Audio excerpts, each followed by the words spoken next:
Right, welcome everybody to today's strategic planning. We'll just go through membership of this committee. As far as I know, there's one member who's not made it today for whatever reason. That's Councillor Greaves. Everybody else looks to be as printed. Right, item 2, minutes of the previous meeting. Can we agree that true record? Thank you. Item 3, declarations of interest in lobbying. Start off, as I see people, Councillor Sokol. None, Chair. Councillor Pattison. None, Chair. Councillor Pinnock. Right, I have received numerous representations about item. What is it? Sorry, I should have checked this before. 11. Item 11. I have not offered any comment. Councillor Thompson. None, Chair. Councillor Bellamy. None, Chair. And I'm the same as Councillor Pinnock. Item 11, Preapp 2020-20230. Action taken, none.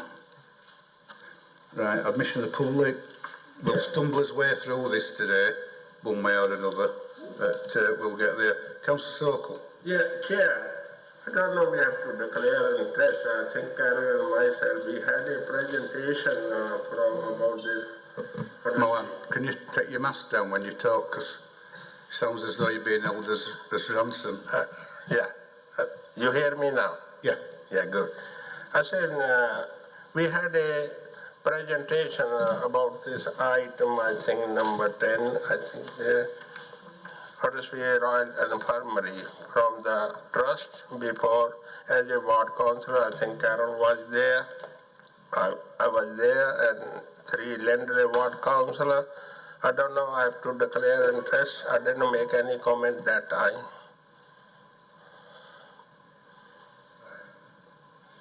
Yeah. Is it okay? That's fine, Councillor Sokol. I'm aware there was a number of presentations done to, I think a lot of members actually saw it, so it's fine, it's not an issue. Right, 5, public question time. Any questions?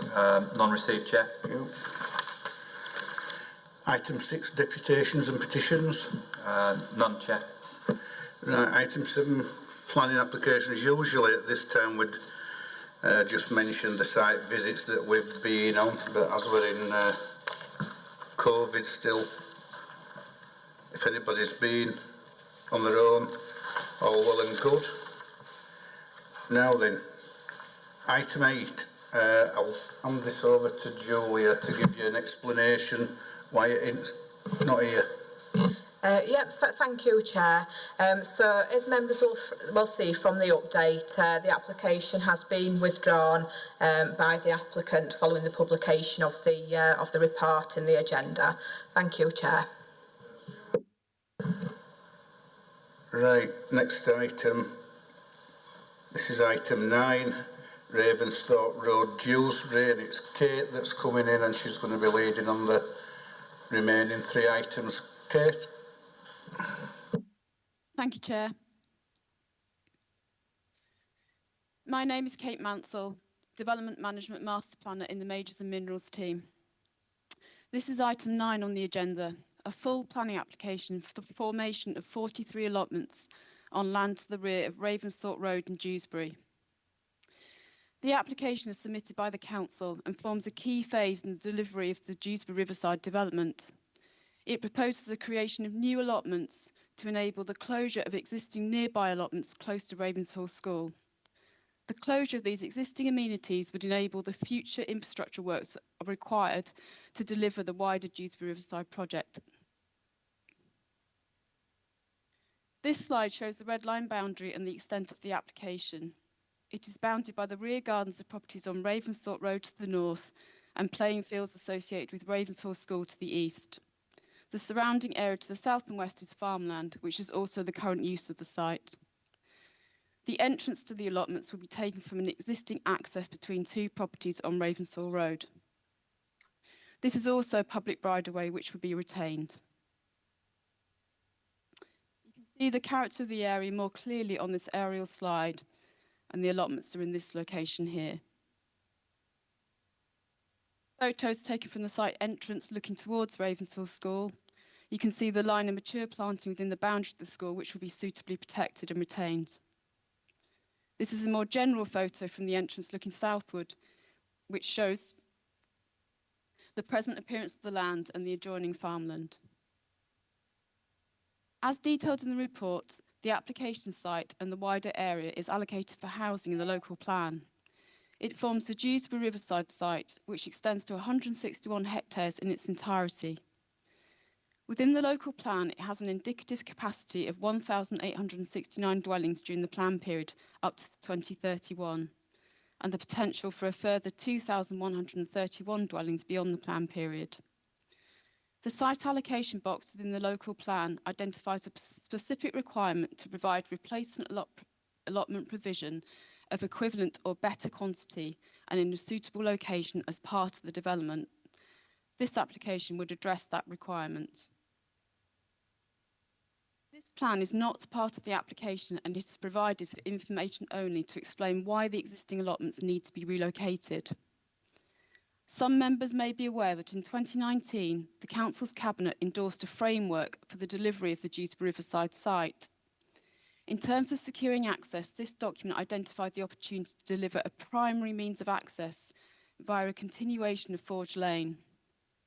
The framework confirms that the delivery of the Forge Lane access would allow for later phases to be brought forward earlier as the infrastructure would be in place at the heart of the site.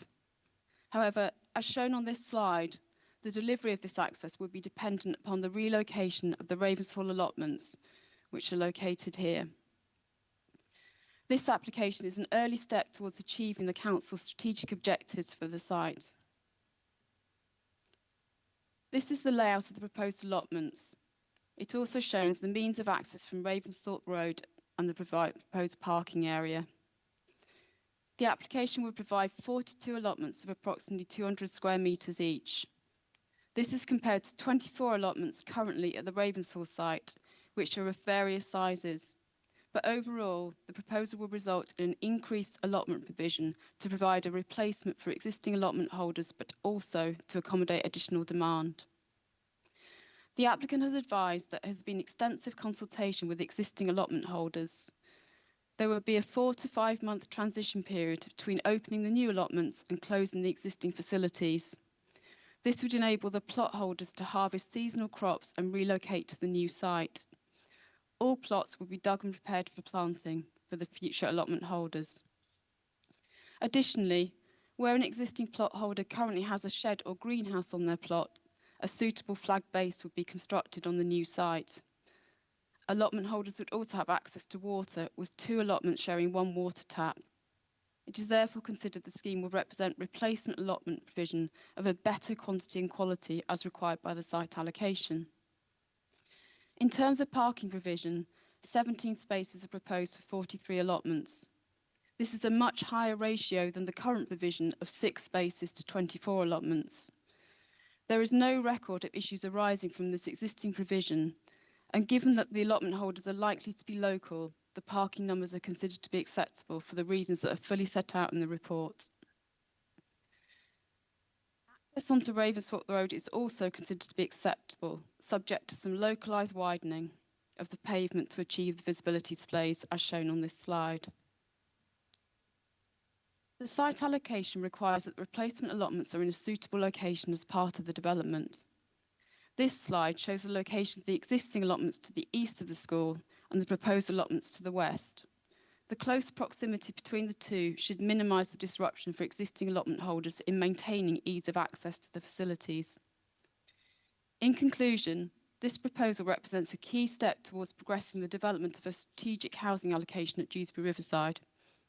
An assessment of the application against relevant planning policies within the local plan and government guidance is set out in the report before you today.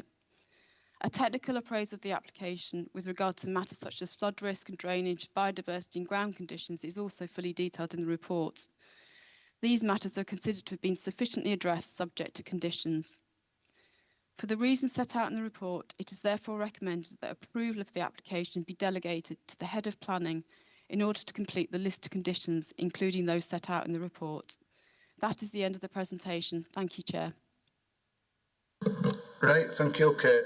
There's no speakers on this item, so it's straight on to you, members. Councillor Pinnock. Thank you, Chair. I think this application should be supported, but I just have a couple of questions which I'd just like to put. One of the comments made in the public representation section referred to livestock, and there are some allotments in some places where people do keep chickens and ducks and other things, other animals, I should say, as opposed to growing fruit and vegetables. And I just wonder whether any restrictions, is it contemplated that there might be any restrictions on that? I mean, I'm not wishing to stop people keeping chickens. Don't get me wrong, but it's a completely different ball game from people growing fruit and vegetables. The other thing that occurred to me is, although it's anticipated the majority of people will come possibly on foot or maybe even on bikes, some people may well come towing a trailer. Is there adequate turning space in the car park area for people bringing trailers, and is there room for them to turn round? Otherwise, I think it's very good. Mohan, and then I'll bring Kate in then. Thank you, Chair. Like Andrew, I am supporting this application, yeah. Well, I've got a couple of comments to make on this one. One, I'm not sure all those current allotment holders are unanimously agreed to move into the new allotments. Yeah. The reason I'm asking this question, because I got experience in my own ward, Greenhead.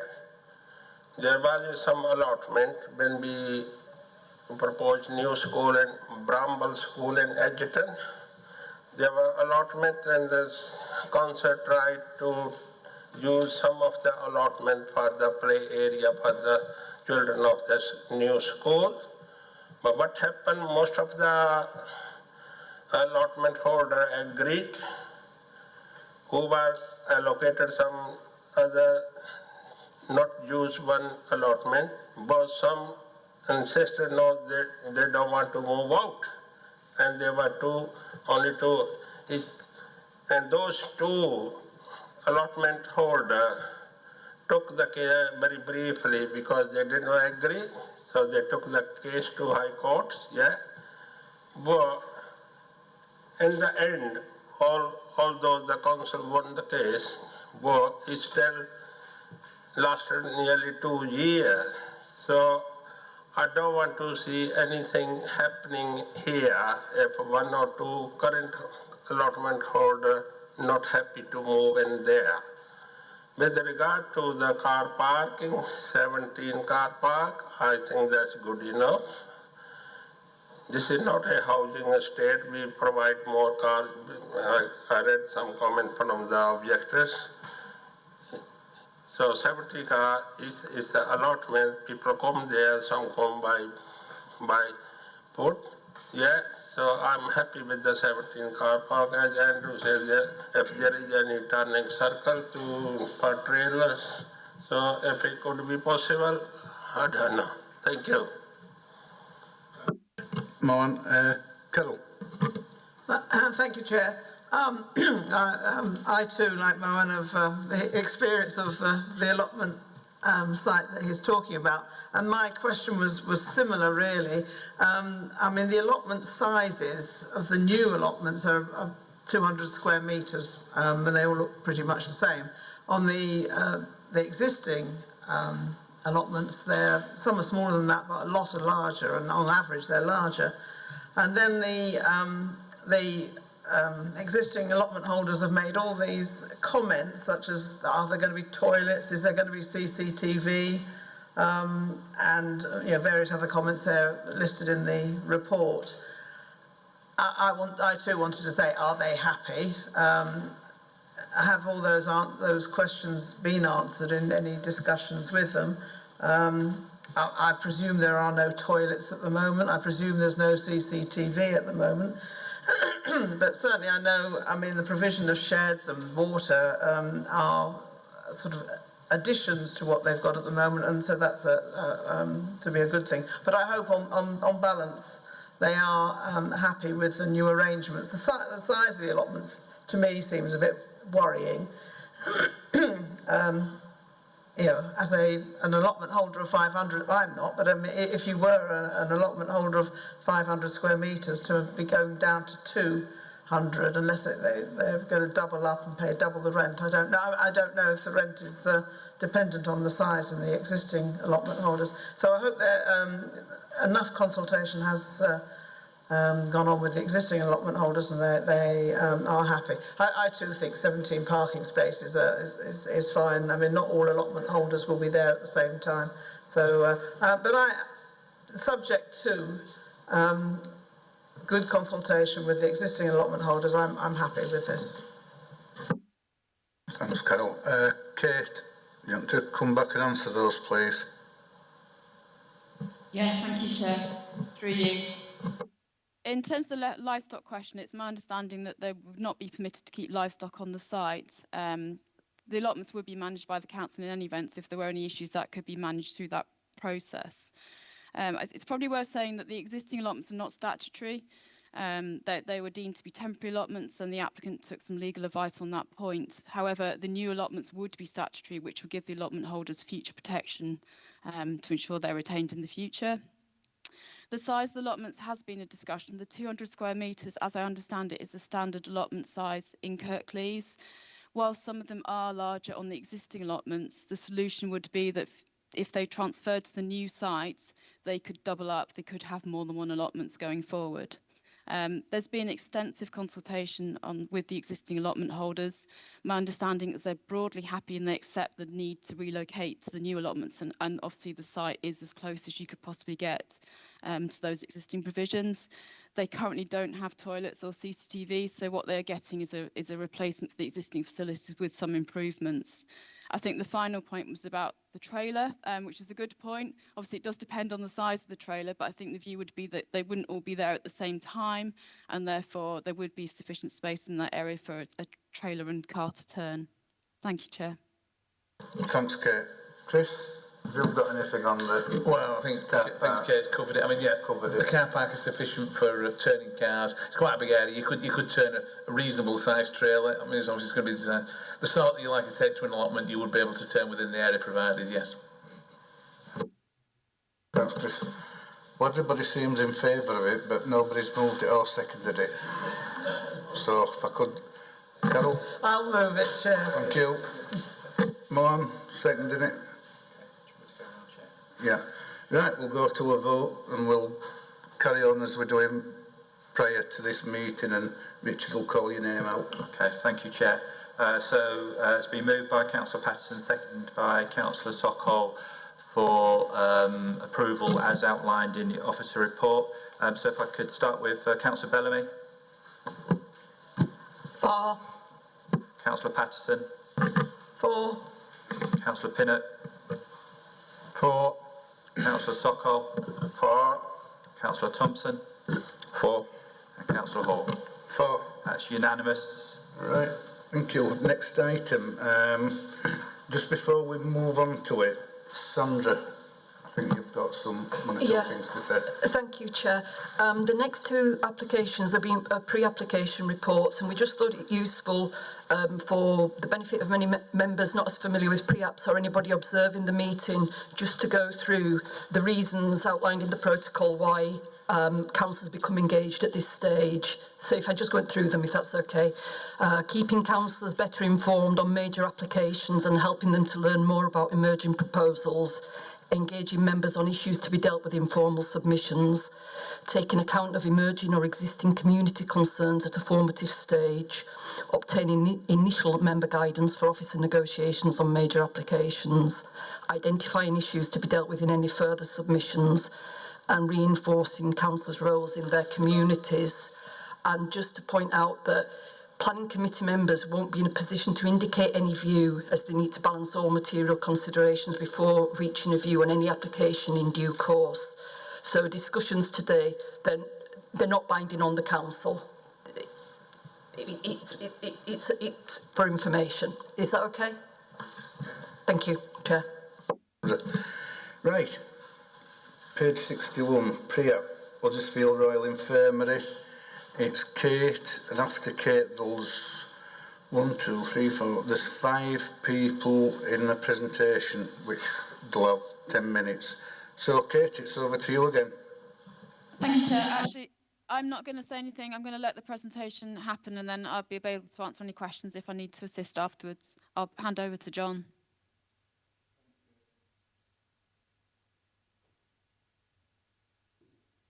Okay. I'm hoping people will be able to see my screen in a second. Can you see that? Not yet, John. Okay, spare with me a second then. We can see a reflection of ourselves. Right.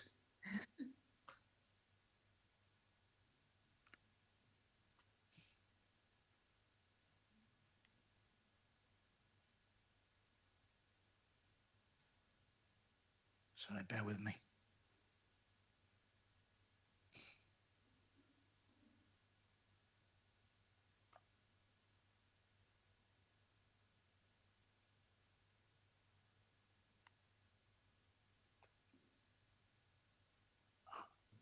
Yeah, we can see it now. Oh, we could. Okay, yeah, okay. Right, apologies for that. Okay. John, it's still not showing on our system, so you need to just have a look again, please. Okay.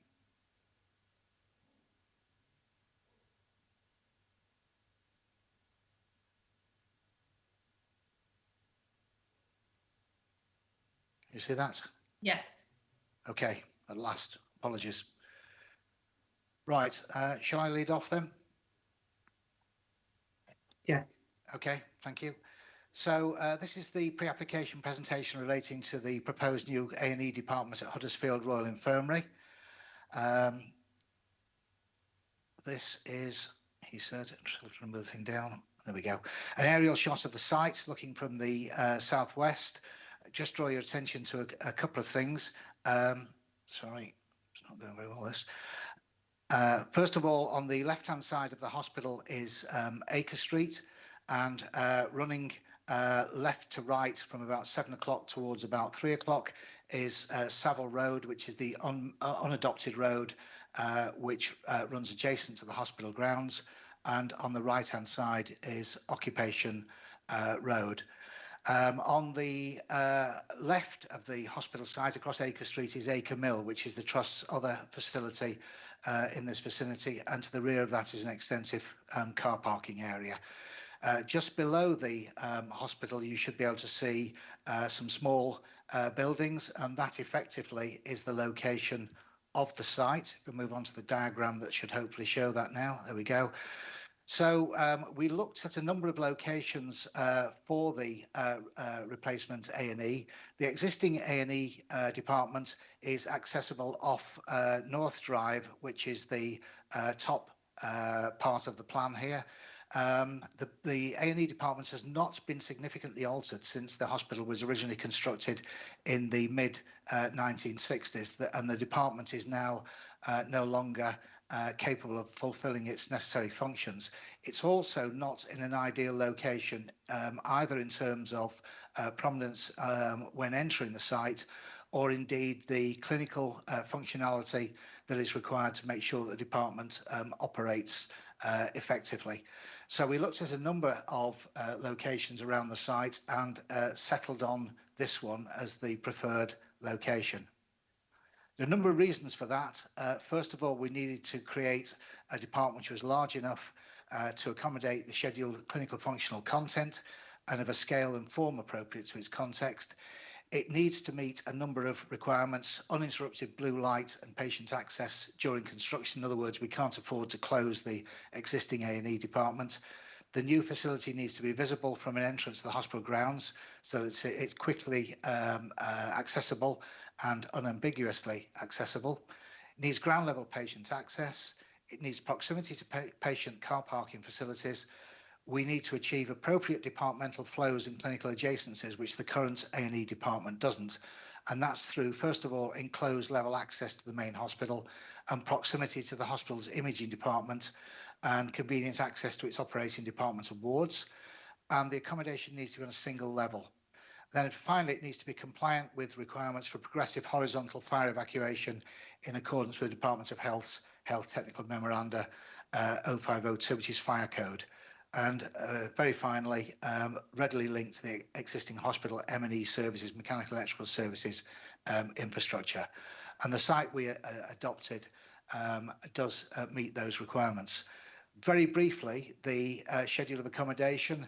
The facility will include a resuscitation unit. That's 4 resuscitation bays for those who arrive at the hospital in the most serious situation. A majors area, a minors area, a specific paediatric area, 2-number X-ray rooms providing imaging facilities, and then supporting main waiting, reception, and a 6-bay triage facility together with ancillary accommodation. The overall schedule of accommodation, including circulation and ancillary accommodation, for the ground floor is just short of 2,000 square metres, and for the rooftop plant room is just short of 600 square metres. So just to consider where the building is in relation to the site, the hospital is obviously a significant building in the Lindley area, but surrounding the site, most of the buildings round about are constructed from stone. They're mostly of domestic scale, and we regard the department as being effectively serving as the transition between the multi-storey hospital and the adjacent more residential accommodation surrounding the site. That's the red line that shows the site. You'll note that South Drive runs through the site at the moment, around the perimeter of the main hospital building. I'll come back to that, the significance of that in a minute. Access is proposed from Acre Street through one of the existing access points off that main road through Lindley. And this is just a couple of views of the site as it stands at the moment. These buildings, which you can see, 2-storey residences, although they don't look in particularly bad condition, are at the end of their lives and are to be demolished to create the site. The car park just on the right, you can see there, is essentially also being retained as part of the new development. But you can see how at the moment South Drive runs straight down towards the car parking at the far end, the eastern end of the site. And then just a view taken from the hospital tower block looking down onto that site, and you can see the trees along the perimeter of the site and the residential properties beyond that. So just going back to how the building then and the development sits within the site, this layout is not particularly legible at this scale, but I'll show you another drawing in a minute which makes it more legible. But you can see here how the building sits adjacent to the hospital. But what you'll also see is that the road coming off Acre Street, which is South Drive, will be diverted southwards towards Savile Road and then run parallel with the hospital boundary and then return round to join with Savile Road. And the reason for that is to create a physical link between the new department and the existing hospital. So we sever the existing road, but we divert the road around the new department and divert services which are below the road in the same direction. So there's a slightly clearer version then of the site. On the left-hand side, you can see here is the existing car park I mentioned, which is being retained. This area is the dedicated ambulance drop-off area. So ambulances will enter from Acre Street here, and at this point it will become ambulance access only, with car parking here for disabled and a drop-off zone here. So people arriving to drop off a patient will be able to come down this single lane road, pull into a lay-by, drop somebody off, and then go off around the building to the car parking, which remains at the eastern end of the site. The result of developing on this site is we will need, unfortunately, to lose a few trees. None of them are covered by TPOs, but some of the trees need to disappear simply to create the site. Some of them will need to go because of the construction of the road around the site and the fact there will be a change of level between the road and down towards the boundary with Savile Road, and I could show you a little bit more detail about that later. But the intention also is to erect fencing along the perimeter of the site to screen the building from the adjacent properties, either those that are on Acre Street and back onto the site, or those on the other side of Savile Road. In terms of the actual layout of the department itself, and I'll try to be relatively quick with this, there are two entrances into it. One is an ambulance entrance here, so people arriving by ambulance, the ambulance will arrive at the front, back underneath the canopy here. Patients will be taken out and, in the worst case, taken into the resuscitation area, or for those in less severe need of immediate attention, through into the majors area, which is the area in grey here. For the self-presenters, the walking wounded, they'll enter through this entrance here. There's a reception here, main waiting, and then patients will be triaged, and those needing immediate attention moved on then to either the majors area or the minors area. Down the bottom here is the minors area, and in the middle here is the paediatric area. So the paediatric area and the minors area share some facilities which are accessed from both sides, utility rooms, treatment rooms, etc. All of these treatment and exam bays have been designed in accordance with the current guidance of the Royal College of Emergency Medicine. They will all be equipped and laid out to the same standard, and the advantage of that, or several advantages of that, one is that in the event of need to increase the number of bays available, for instance, in the majors area in response to demand, then people can be treated in the minors area. The other advantage of that sort of arrangement is to do with patient safety, that no matter where staff are working, the layout and the positions of equipment are identical. In the centre, the pink area is the X-ray rooms that I referred to, and running up the top of the drawing here is the start of, and it continues up, is the link corridor that will run back and link into the existing main hospital, which were the way that patients will be taken if, for instance, they're being admitted to a ward or need to be taken to theatre or for whatever other purpose. That's just the roof plan. There is a plant room on the roof, but we've set it back so it's not particularly visible from the road down from Acre Street. It's not a prominent feature of the building. These circles on the roof are roof lights designed to bring natural light down into patient and staff areas. It's difficult to bring natural light into areas where there are 30 seconds left. Okay, right. Just the last couple of images then, just to show the elevations, the building constructed from natural stone and zinc cladding, section through the building which shows that we're building on a sloping site, which brings challenges as elsewhere. Sustainability is an important issue. The Trust is working towards a net zero solution. We're working towards a BREEAM very good standard, and then a 3D image of the building. And finally, a CGI of the building looking down the approach from Acre Street. And that is, in something of a hurry, the end of the presentation. Thank you very much indeed. Right, thank you, John. Right, members, any questions, observations? Councillor Sokol.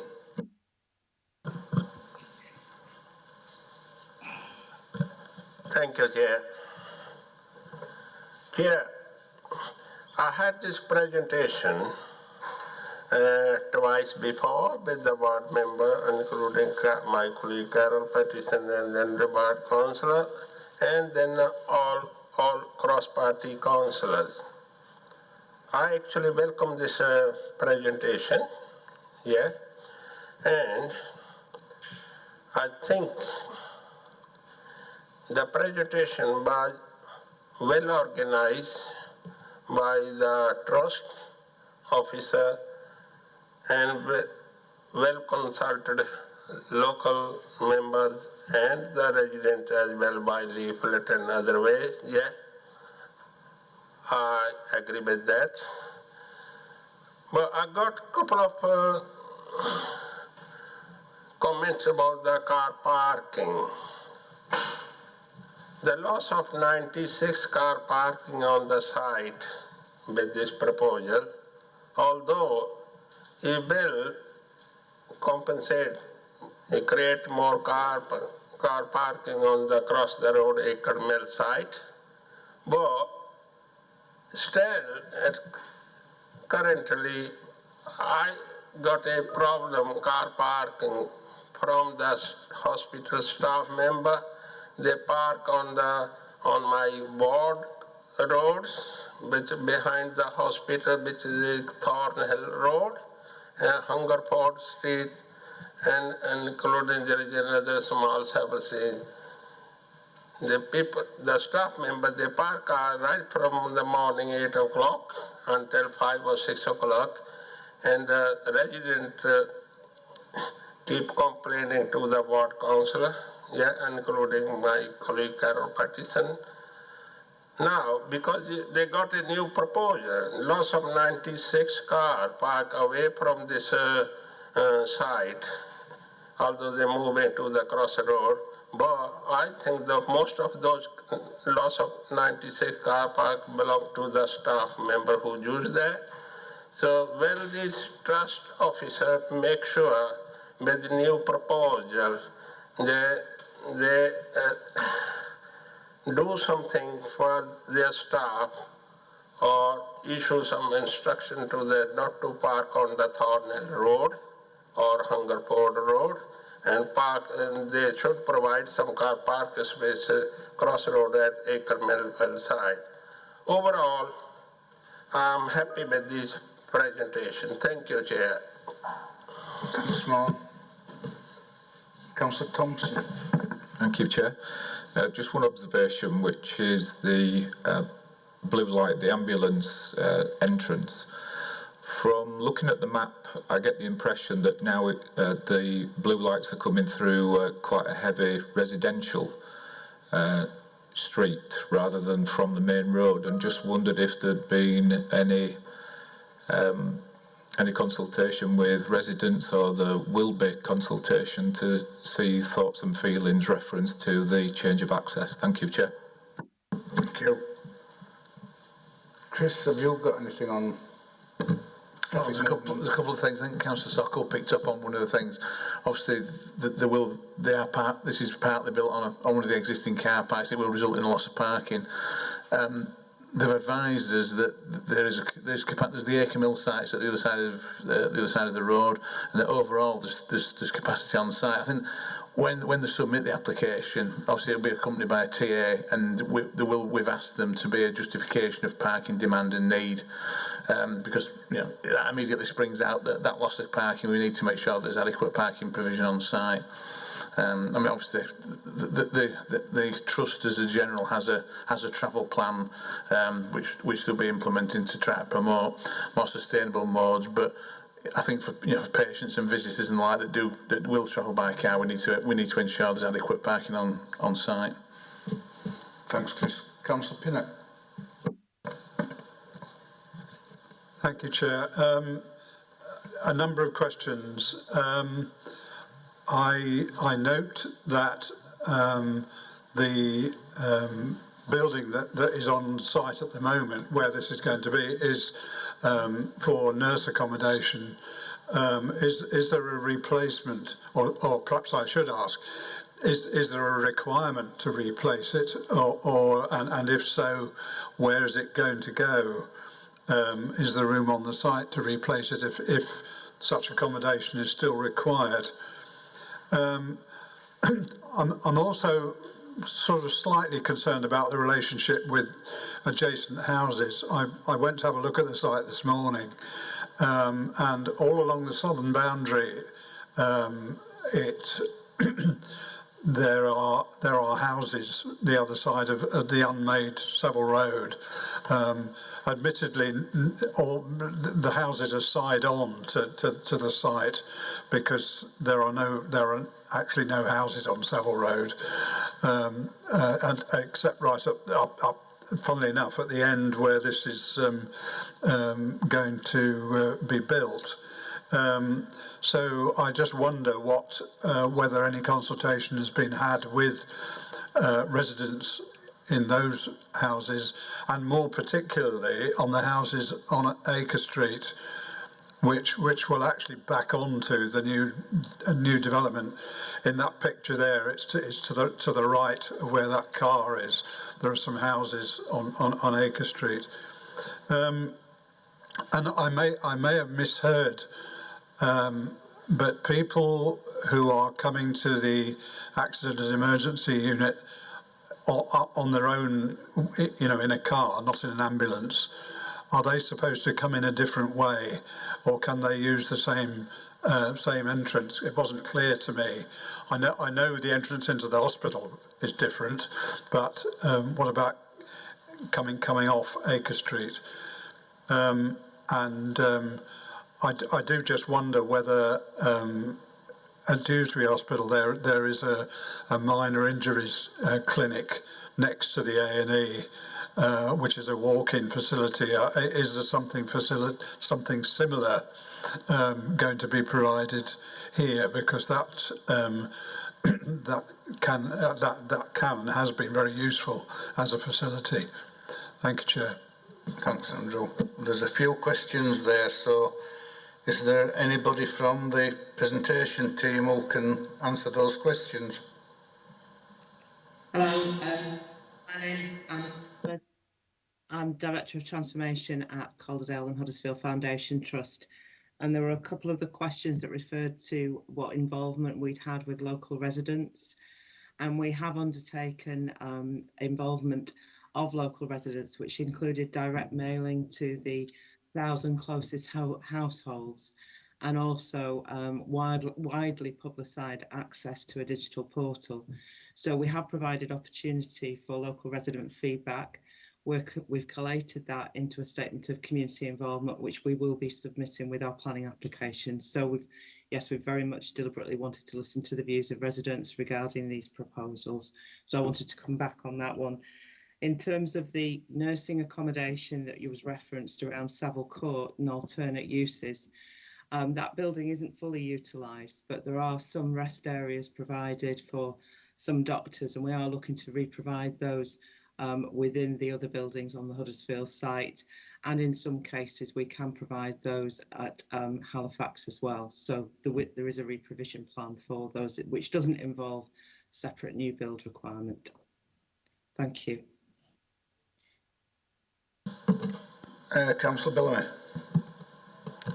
Thank you, Chair. I do think that the A&E department at Huddersfield certainly does need some improvements. To be honest, it's awful at the moment. I do have some concerns though regarding the parking issues. It's been mentioned parking across at Acre Mills. Getting across that road is horrendous. When you come out, if you parked at Acre Mills to come across Acre Street, you sort of take your life into your own hands there. And obviously you've also got blue lights coming up and down there constantly. So I think the access for the ambulances does need some great improvement as well. I mean, my parents both work for ambulance service, and it's never been the easiest to get into Huddersfield. So I was just, my sort of question is, if they're going to, if a lot of the parking's going to be moved across to Acre Mills, are they going to put in something so you can actually get across that road a little bit easier? If you need to get across to the hospital. But apart from that, I do agree that it does need some update and something. I just have a fear that not everything is going to end up at Halifax. We still do need some sort of blue light response that goes to Huddersfield. Thank you, Chair. Councillor Patterson. Thanks, Chair. My concern or question is about the parking yet again, but it's the drop-off area. It's perhaps a bit difficult to see from the plans and from that picture that we've got on screen at the moment, but it seems to me the drop-off area is actually too far away. I mean, it's okay if you really are able to walk in and you've only broken your arm or something like that. But certainly, I mean, even the drop-off facilities that there are at the moment at the A&E are not close. You can't drop off right outside the door, and you can't get a wheelchair to a drop-off car to get somebody into the building. And this looks as if it's even further away at the moment. And also, you might actually have to, again, I can't quite see, go across the exit point for the ambulances, which is a little bit worrying. I mean, okay, they won't be going at speed when they're leaving, hopefully, but that's a bit worrying. I think I would like to see anyway the drop-off point very close to the door, so that once if you're brought to the hospital by personal transport, then once you can easily get into the building with some help, but if then the driver of the car has to leave and take the car all the way around to a car park and find a space, I'm worried about you being left on your own. I'm talking from personal experience here, which was bad enough at the old one, but here it looks even worse, if you ask me. But so to be closer to the door, so that you can actually attract attention as well. Maybe you should have come in an ambulance, but people won't be necessarily. So that's my concern, just that drop off, really. Thanks, Carol. Chris. Yeah, thank you, Chair. I think it's the question that Councillor Sokol and Councillor Patterson have both raised. I mean, what's small is that plan to see on screen. There is a drop-off just in front of where the ambulance, a dedicated drop-off for people arriving by private car or taxi, in front of the bit where the ambulances go. I think from the detail on that, you can't quite see how they cross the ambulance bay to get to it, but I'm sure there'll be a dedicated pedestrian route across that. But you're right, once you've been dropped off there, whoever's dropped you off will have to go park somewhere else. I mean, you're making that point to the potential applicants here, so if there is some parking near there, but I should think that'll be a bit of a premium unless that's allocated for people who are at A&E. That might be something. I think moving forward, I think it also fits in with this justification of the level of parking and where it is. Probably a site car park management plan will be helpful to just so that staff are maybe that are going to be there all day, maybe are not right outside the door, and so that people who need to be are. So I think that could be helpful, and it's something we can obviously raise with the applicant when they put an application in. Thank you, Chair. Thanks, Chris. I'm going to say it's not until you're in that situation where you've got somebody in a wheelchair and you're dropping them off. Is it a case of do you take your car and shift it, or do you take the person inside hoping that your car's not going to be booked when you come back out? It's an awful situation to be in, and it's something that does need addressing. I think, John, do you want to come back in? Are you on mute, John?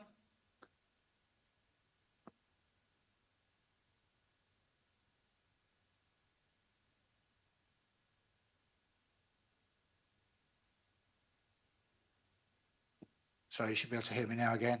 It was only to say, in terms of the site plan, that the distance between the drop-off point and the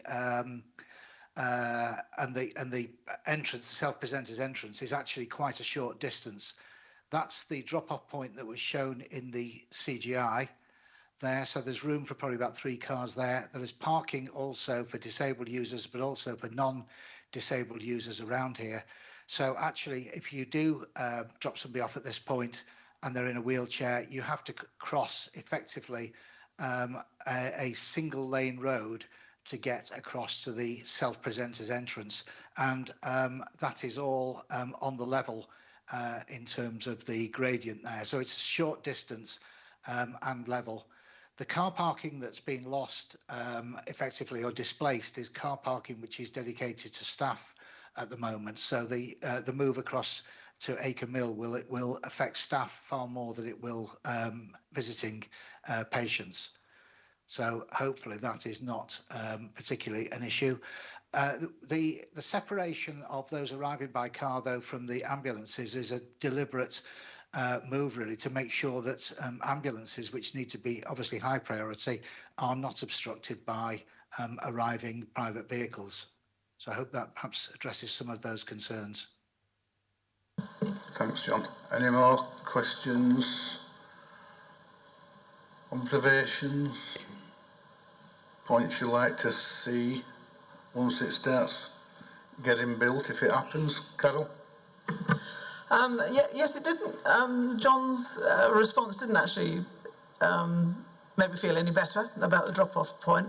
What I'd like to see, I think, actually, is some sort of call system. I mean, a call system from that drop-off point, so that you can actually call into the reception to let somebody know that you've got a patient with some difficulty or something like that. I mean, that perhaps would make me feel a bit happier about having to cross that road and just the time that it takes when you've got a seriously ill person in your care.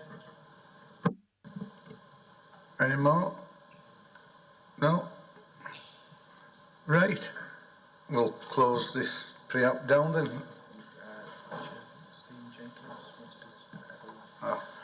Stephen, do you want to come in? Just to say on the parking, one of the other things that we're looking at is when the learning centre is decommissioned, we'll be providing some further parking to get this out of the back, so we'll have some further parking on site also available. Okay. Right, I think that just about sums it up then, or wraps it up for this pre-app. Right, thanks everybody that's come in to do the presentation. And I've no doubt that we'll see you again when the main application comes before us. So we'll move on now to page 71, and this is Whitechapel Road, Cleckheaton. Kate. Thank you, Chair. Again, I'm not intending to do an introduction to this application. I'll pass over to the applicants to enable them to do the presentation. And then if members have any specific questions of officers, they can obviously come back to me after they've heard the presentation. Thank you.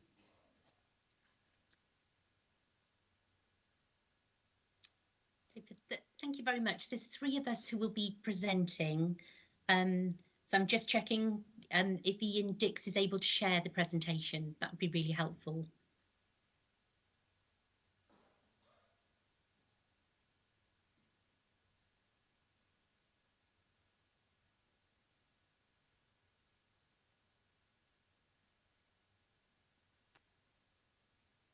Great.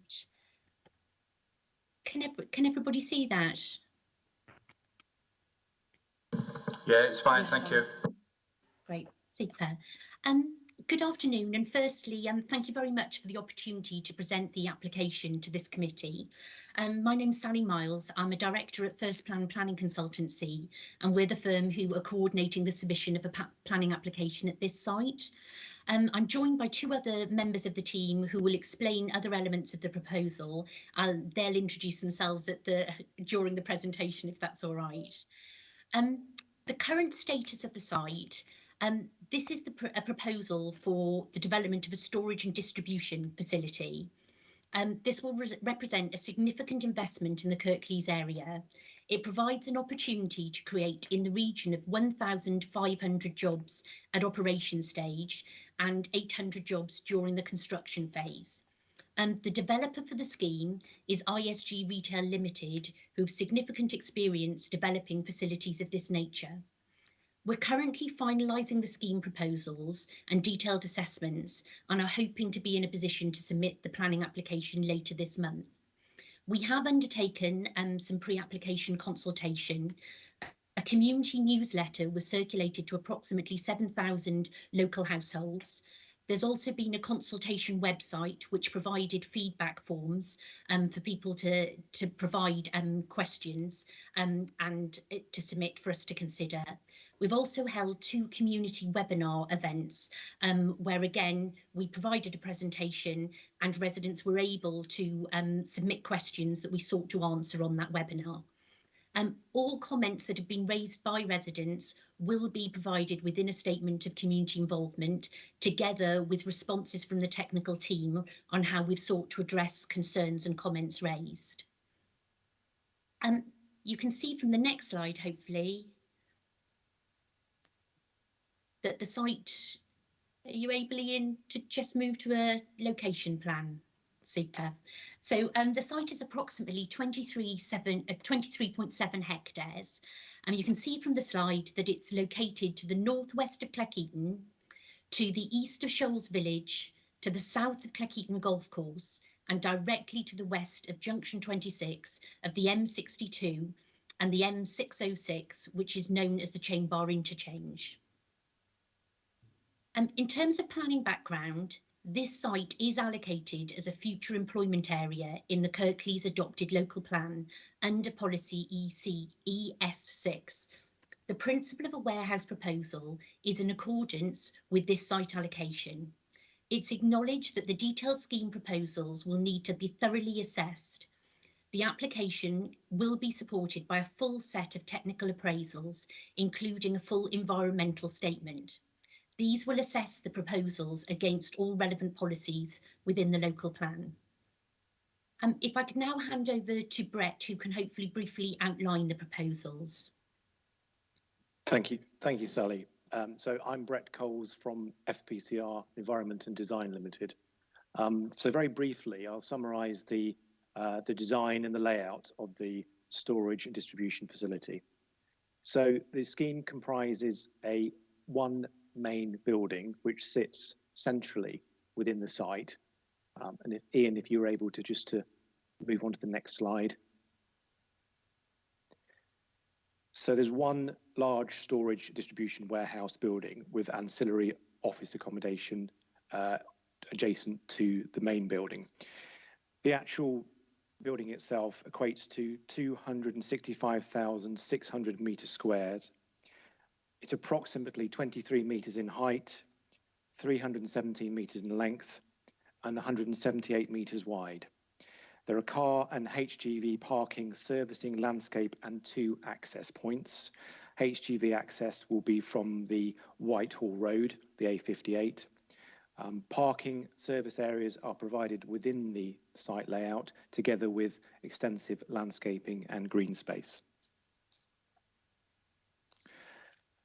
The scheme itself has evolved over the last few months with the design team to look at ways to integrate the scheme into its site context and landscape context. We've set out there a few of the measures that we've adopted to accord with that. One of those, or the first one, is the site levels and ground modelling. To reduce the scale of the building and to respect and respond to the local character of the existing residents close to the site, the scheme proposes to drop the site levels across the southern part of the site, so effectively the building is at a lower level. The design also includes earthworks and ground modelling around the site to provide screening effects of the service yards and the operational facilities. The other key element of the design is the elevational treatment of the building itself. What we're adopting is the approach of using a recessive colour in the landscape, such as grey, and the use of a horizontal banding approach for the building. If you were able to move on to the next slide, Ian. This is an indicative visualisation of the building, and it gives an impression of how the building would look. And you can see the grading horizontal banding approach which has been adopted, whereby a darker grey is at the bottom of the building and a lighter grey is at the top. And this is an accepted, commonly used approach for buildings of this type in the landscape, and it helps to minimise the visual impact and the massing of the building. The other key design approach is the provision of green infrastructure within the site. This is to integrate the development into the landscape, and this will include proposed woodland planting, hedgerows, trees and green space, which provides benefits for landscape and also for biodiversity. The other final element that is important to explain today is the heritage trail. So there's an existing public footpath which is part of the heritage trail which falls within the site. Currently it crosses diagonally across the site. We've been in discussions with the council and officers to look at ways of realigning the heritage trail within the site around the perimeter, set within a green corridor of new planting and green space. One of the things that we are looking at is the ability to make the route better by surfacing it and improving connections across to the local area. And I think that probably finishes that part, and I'll hand you over now to Ian, who's going to discuss highway considerations. Hello everyone, I hope you can hear me. Brett's already given you a description of some of the elements of the site, but I'd just like to take that a little bit further because, as he said, we've got our only HGV access is to the north of the site to come out onto Whitehall Road to give direct access to the main road network and on towards Chain Bar and then the M62. We have got a second access at the southern end of the site onto Whitehall Road. That's to allow staff and some visitors to arrive at the site, particularly staff who live in Cleckheaton or Scols Village, who may want to travel in from that southerly direction. In terms of the size of the facility, it's designed to accommodate all of the HGVs that would be going to it. And while each HGV would have an allocated arrival time, there is flexibility around that of an hour's grace period either side, and the number of parking spaces for HGVs allows for that. The other thing is the car, motorcycle and cycle parking on the site has been designed to meet all of the needs of staff working on the site, and we've also got a bus interchange that allows for buses to enter the site. And finally, as Brett said, we are looking to divert the existing footpath but to enhance its appearance. Looking at the wider highway implications, the site is allocated for employment in the local plan, and the proposed development that's coming forward is actually predicted to generate less traffic than the scheme that was in the local plan. There will be shifts at the site, but the shift change over time, they'll be outside of the normal traffic peaks, which is sort of 8 to 9 and 5 to 6 in the evening, but also they won't coincide with the start and end of the school days. Discussions are underway both with your officers and with Highways England about key transport issues. So, for example, we've spoke to Highways England about them providing us their traffic model for the Chain Bar junction so that we can look at the operation of that junction in detail, as well as a transport assessment report being prepared to support any planning application. We would also have a travel plan, operational management plan and a car park management plan. 30 seconds left. To support the proposed unit. And back to Brett, I believe. It's no, actually me. Sorry for the confusion.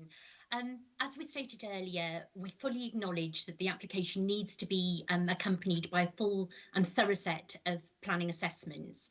It will be accompanied by a full environmental impact assessment undertaken under the regs, and this will cover a full range of topics ranging from ecology, flood and drainage, key elements such as noise and air quality. You wrap up, please. And climate change, cultural heritage, migration and lighting. If I could just conclude that the site is allocated for employment uses. The facility would employ in the region of 1,500 staff. It will provide a wide range of job opportunities. You wrap up, please. That's knocking on for 12 minutes. Okay, thank you very much. Thank you. Members? Questions? I'm sure I know one person who's got an armful of questions to ask. Councillor Pinnock. I wasn't going to come in first. I do question why we've got this, to be honest. There's nothing much there that isn't in the stuff they've already put out.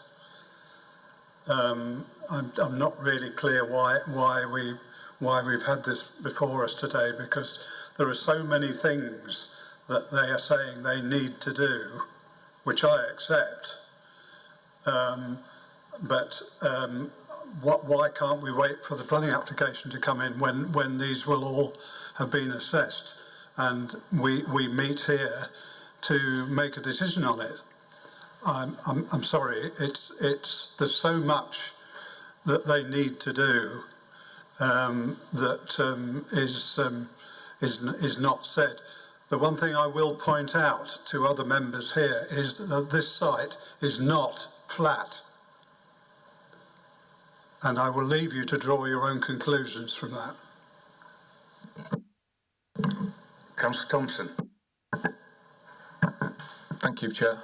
There's a number of things at this site that need to be taken into consideration. One is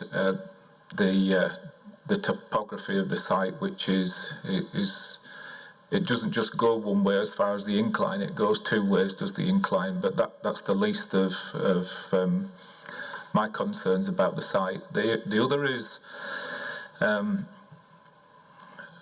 they always like to mention how many jobs are going to be provided in the local area, but my experience with these type of sites is that usually the employees are shift workers coming from out of town rather than local.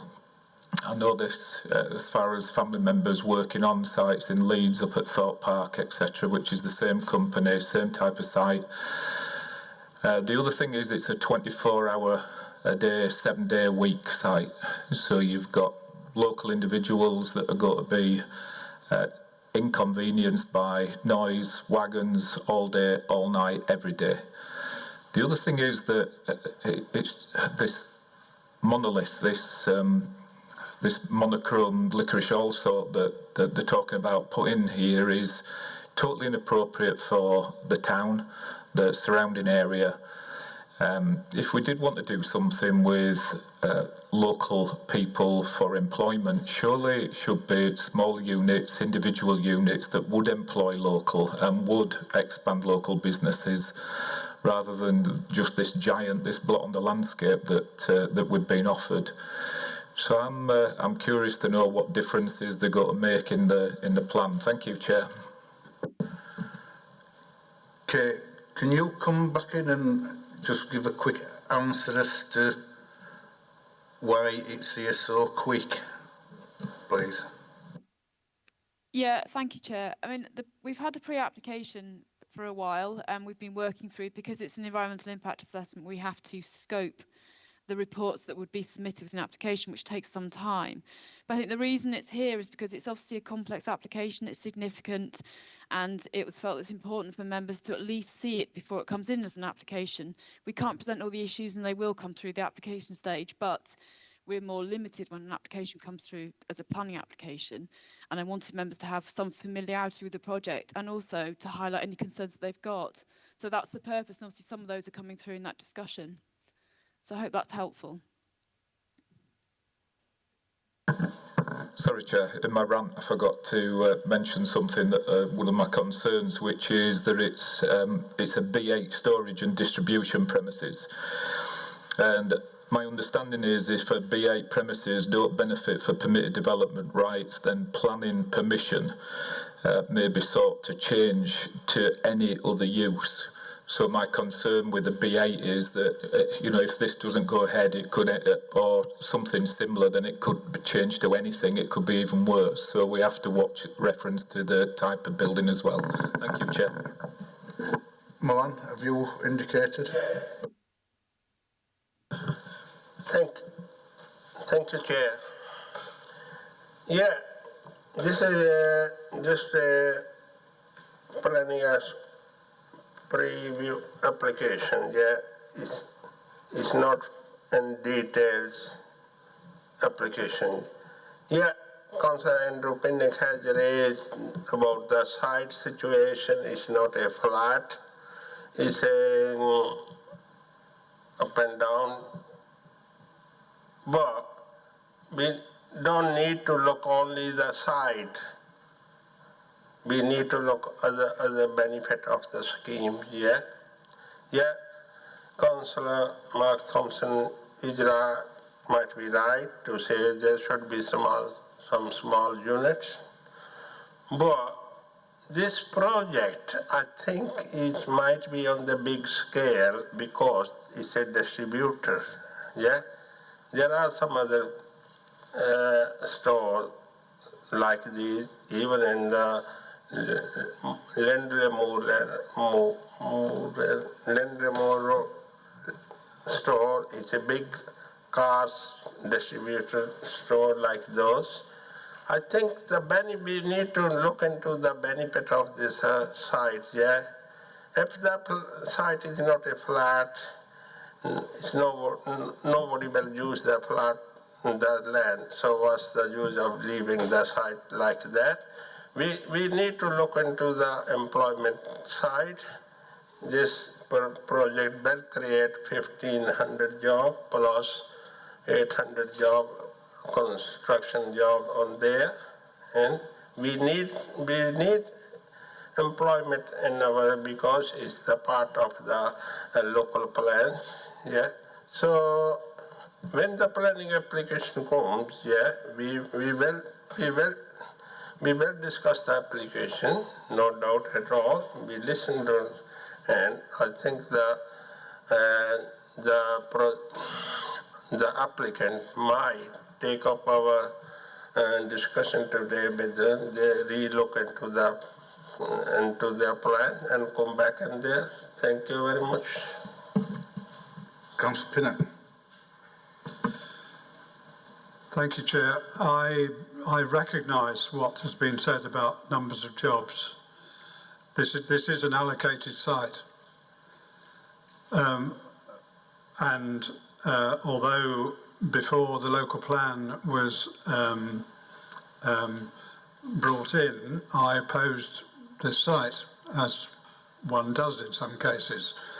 However, what I was not expecting was them to use practically every square metre of the site, which, and Kirklees has not got anything at all like this. In fact, I'm not at all sure that there's anything like this anywhere in West Yorkshire. Normally, you would get these things on flat sites, like disused airfields, for instance. A considerable amount of ground levelling will have to take place on this site in order to make it ready for this use. Not to mention the fact that the inspector at their inquiry did suggest that an access off Whitechapel Road might not be a very good idea, but yet we've got an access there for non-HGV traffic in effect, and buses, incidentally. I was trying not to say too much, really, because I don't want to prejudice my position when we come to discuss this. When there is an application there. But as I said before, I repeat, there are so many holes in what we've been told, that stuff that's got to come along later, that all we can say at the moment is it's big and it might have quite a large impact. I'll leave it at that. Donna. Thanks, Chair. Yeah, I've got a lot of concerns as well with this. I agree with what Councillor Thompson said and a lot with what Councillor Pinnock said. You know, yes, you are talking a lot of jobs, but the chances are them jobs won't be local. It's so close to the M62, they could be coming from anywhere to work there. That also is another concern of mine. You know, how much traffic is it going to cause? Chainbar roundabout isn't the best of roundabouts. To be honest, it's it's usually clogged up one way or another. I don't think it's the easiest to go around. I think however you do it, you end up in wrong lane, whatever. So I've just got so many concerns with this, and yeah, I agree. The land isn't flat. You know, the topography of that land goes in many directions. So and there's not enough detail here. I think, you know, it needs a lot more detail. Thank you. Thanks, Tom. I'm going to say, in one respect, I'm glad it's here today because it's out, because I've had to keep this thing under my hat for about the last 9 months. I must admit, it certainly shakes you when you see how big it is, but I think I'm the same as one or two others, and I'll reserve my judgments for later on, and then I'm not prejudiced, either myself or this committee or anybody else on it. So I do believe that there's more words that needs to be put down about various travel plans, landscaping, etc. And I do know where it is because I was at a garden centre next door to it on Monday. So yes, I know the area very, very well. Also, plans that are in the pipeline for, well, just over the other side at roundabout. So I'll leave that there. Is there any more questions or observations that anybody wants? Or our officers anything to say? And if not, Julia? Thank you, Chair. So, yeah, Julia Stedman, Group Leader in Development Management. So, yeah, I think, like I said, one of the, obviously the design, the scale of the proposal in front of you is something that you've been discussing this afternoon. And then in terms of the highway side of things, I think if I just draw your attention to paragraph 5.18 on page 78, as part of that, we've set out some suggestions in terms of what the TA would look at concentrating on, and those sort of different junctions there. I know where, like I said, just had reference to obviously like Chainbar and everything in the roundabout there. And I think, like I said, this is what we're looking at going forward to, as part of the advice. I don't know, Chris, if you want to add anything to that. Yeah, I'll come in afterwards. Yeah. Yeah, I mean, obviously this is a pre-app. We've scoped out a transport assessment, which will obviously be submitted with an application. It is very close to Junction 26, the M62. I suppose to some extent that's the attraction of the site, because it's its proximity to the strategic road network. You know, you can get straight off that junction and within, I don't know, not more than a few hundred metres, you're right on the site. So it doesn't mean that traffic has to trail through the districts on more local roads, because you can go straight out of the site onto so that is one of its attractions to anybody looking for a location, this type of site. We have advised the agent to consult with Highways England. Obviously that's part of the strategic road network. They're responsible for the assessment and operation of that. I understand they have done so, and they're doing some modelling of that roundabout. Obviously it'll put virtually 100% of their HGV traffic will go out of the site and will go straight onto Chainbar. So that's going to be a big thing for the assessment point of view. And from Kirklees' network point of view, the impact of the HGVs won't be much because they'll be going from the site straight to the Streeted Road network. Obviously, employees will be potentially coming from anywhere, Bradford, Kirklees, or anywhere else for that matter. But I think it's set out in the report. It's obviously an allocated site for an employment site. It was, I suppose, when it was assessed at local plan stage, it was looking at a mix of uses, which included B8, but also included B2. And from a traffic generation point of view, so that mixture of uses, there's a good chance that might have been higher than what they're proposing, but we won't know until we see the detail. I say the devil will be in the detail when we get a transport assessment to look at. We'll then be able to assess it and make a judgment on that. Obviously, they are going to try to enhance its sustainability. That there will be a dedicated route from the national, I think it's Route 66, the Spen Valley Greenway, virtually adjacent to the site. We've asked them to make a dedicated link from that into the site so that employees that are cycling or walking or whatever will be able to, get there safely off road and go directly into the site off that route. I think they've indicated bus laybys. I think they're thinking not public bus services. I think they're more thinking along company-run hopper bus type things to pick employees up. I think that's more along the lines of that. But there will be a travel plan, and we'll assess that when we get it. So we'll have to see. We'll have to see what comes in at the end of the day. Thanks, Chris. Kate, do you want to come back in? Chair, just very quickly. Just to say, as members have said, we still need a significant amount of detail on this application, and that will come forward at application stage.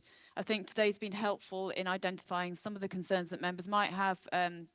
The matters that we will look at in detail: traffic, impact on the residents living nearby, noise, 24-hour operation, and also the jobs and whether there's opportunities to secure local apprenticeships or local jobs through a legal agreement. So they're all matters we will consider as part of the application, and obviously it will come back to you when it comes forward as an application. Thanks, Chair. Thanks, Kate. Right, members, have you got anything else at all, or we can call it a draw for today? Right, that's it. Thank you, everybody, and see you in about another 5 weeks' time. Thank you.